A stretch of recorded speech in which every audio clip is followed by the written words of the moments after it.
দক্ষিণবঙ্গ যখন বৃষ্টিতে ভাসছে তখন উত্তরবঙ্গে নেই বৃষ্টির দেখা। তাই বাধ্য হয়ে প্রচলিত গ্রাম বাংলার বিশ্বাসে জলপাইগুড়ি জেলার ধূপগুড়িতে দেওয়া হলো ব্যাঙের বিয়ে। প্রখর রোদ, কাঠফাটা গরমে নাজেহাল জলপাইগুড়িবাসী। তপ্ত দুপুরে সকলে যখন হাঁসফাঁস করছেন, ঠিক তখনই ধূপগুড়ি ব্লকের বারঘড়িয়া এলাকায় ভেমটিয়াতে বেজে উঠল সানাইয়ের সুর। বিবাহ বন্ধনে আবদ্ধ হলেন দুটি ব্যাঙ। জল সইতে যাওয়া থেকে সিঁদুর দান সবই হলো বৈদিক মতে।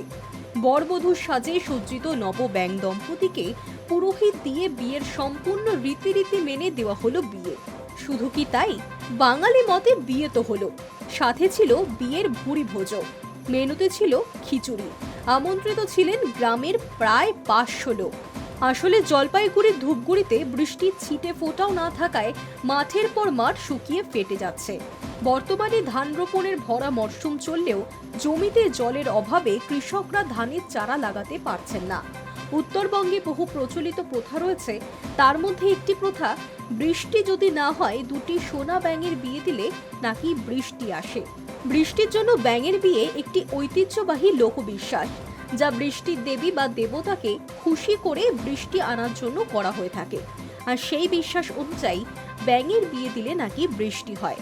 এটি মূলত অনাবৃষ্টির সময় বা খরা পরিস্থিতি তৈরি হলে এই পালন করা হয়ে থাকে। Hi news network.